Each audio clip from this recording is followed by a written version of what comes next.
નમસ્કાર મિત્રો, સ્વાગત છે તમારું આજના એક નવા વિડીયોની સાથે।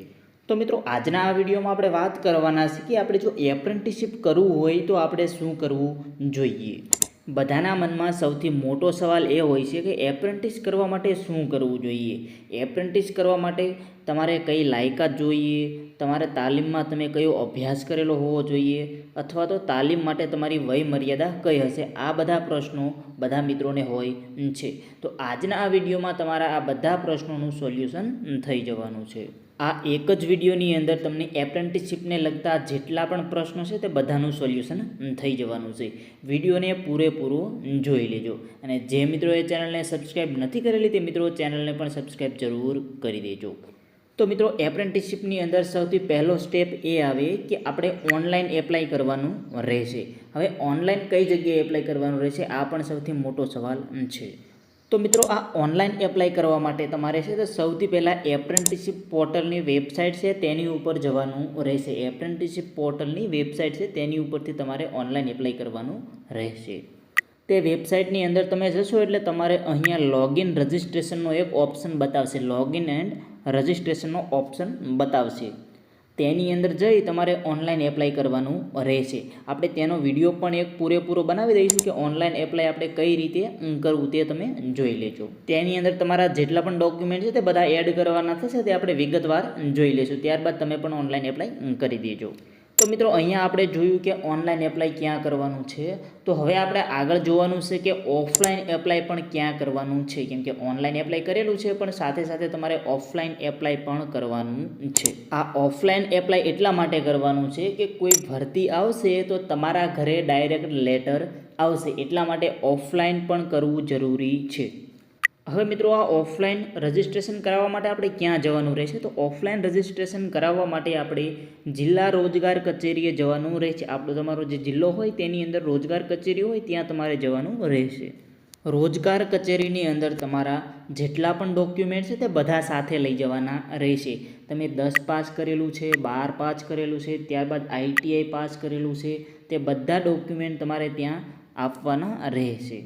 આ બધા જ ડોક્યુમેન્ટ ત્યાં જમા થઈ ગયા બાદ તમારા મોબાઈલની અંદર તમારે મેસેજ પણ આવી જશે। આવી રીતે હવે પછી કોઈ ભરતી આવશે તો તમારા ઘરે લેટર પણ આવશે અને તમારા મોબાઈલની અંદર પણ મેસેજ આવી જશે કે આ ભરતી આ તારીખે આવવાની છે, એટલે તમે છે તમારી ભરતીની અગાઉથી તૈયારી કરી શકો। ત્યારબાદ મિત્રો, તમને અહીંયા પ્રવેશ માટેની લાયકાત પણ આપેલી છે કે તમારે જો એપ્રેન્ટિસશિપ કરવું હોય તો તમારે પ્રવેશ માટે કઈ કઈ લાયકાત જોઈએ। તેની અંદર આપણે વય મર્યાદા જોઈએ તો સ્ત્રી કે પુરુષ બંને લોકો છે તે એપ્રેન્ટિસશિપ કરી શકે છે। 14 વર્ષથી ઉપરની ઉંમર ધરાવતા ઉમેદવારો એપ્રેન્ટિસશિપ તાલીમ યોજનામાં જોડાઈ શકે છે। જે મિત્રોની ઉંમર છે તે 14 વર્ષથી વધારે છે તે મિત્રો આ યોજનામાં જોડાઈ શકે છે। જોખમી પ્રકારના ઉદ્યોગોમાં ઓછામાં ઓછા ઉંમર 18 વર્ષ રહેશે। જે જોખમી પ્રકારના ઉદ્યોગો છે તેની અંદર 18 વર્ષથી ઉપરના જે ઉમેદવારો છે તેને જ મોકલવામાં આવશે। ત્યારબાદ આગળ તેની શૈક્ષણિક લાયકાત પણ આપેલી છે। લઘુત્તમ શૈક્ષણિક લાયકાત જુદા જુદા વ્યવસાયો માટે જુદી જુદી હોય છે, એટલે કે તમારે જે અલગ અલગ ટ્રેડ હોય છે તેના માટે અલગ અલગ જરૂરિયાત પ્રમાણે તમારી શૈક્ષણિક લાયકાત પણ હોવી જોઈએ। ત્યારબાદ બેઝિક તાલીમ પણ તમને અહીંયા આપેલી છે। તમારે તાલીમ છે તે ITI એન્જિનિયરિંગ કે ટેકનોલોજીમાં ડિપ્લોમા ડિગ્રી ધરાવનારને બેઝિક તાલીમ મળે છે। અહીંયા તમને તેનો સમયગાળો પણ દર્શાવેલો છે। ત્યારબાદ મિત્રો, સરકાર દ્વારા છે તે એપ્રેન્ટિસશિપ ભરતી મેળાનું પણ આયોજન થતું હોય છે। એપ્રેન્ટિસશિપ ભરતી મેળાનું આયોજન અલગ અલગ ITI ખાતે કરવામાં આવતું હોય છે।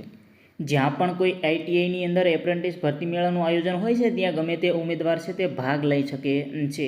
તેની અંદર અલગ અલગ ઘણી બધી કંપનીઓ આવે છે, ત્યારબાદ તેનું ઇન્ટરવ્યૂ લેવામાં આવે છે, અને જે વિદ્યાર્થીનું તેની અંદર સિલેક્શન થાય છે તે તેની અંદર એપ્રેન્ટિસશિપ યોજના હેઠળ કામ કરી શકે છે। આ રીતે પણ તમે એપ્રેન્ટિસશિપની અંદર ભાગ લઈ શકો છો। તમારા મિત્રો, એપ્રેન્ટિસશિપ કરવા માટે છે તે ગવર્મેન્ટ અથવા તો પ્રાઇવેટ કંપની પણ ચાલે। ગવર્મેન્ટ અથવા તો પ્રાઇવેટ કંપની કોઈ પણની અંદર તમે છે તે એપ્રેન્ટિસશિપ કરી શકો છો। એપ્રેન્ટિસશિપ પત્યા બાદ તમારે અંદર કોઈ ભરતી આવશે તો તેની અંદર તમે ભાગ લઈ શકશો। તો મિત્રો, હવે તમારે એપ્રેન્ટિસશિપને લઈને કોઈ પણ સવાલ હોય તો તમે કમેન્ટની અંદર પૂછી શકો છો। આ વિડીયો તમારા મિત્રોને પણ શેર કરી દેજો, જેથી છે તે એપ્રેન્ટિસશિપ યોજના માટે તે લોકોને પણ જાણ થાય અને તે લોકો પણ એપ્લાય કરી શકે।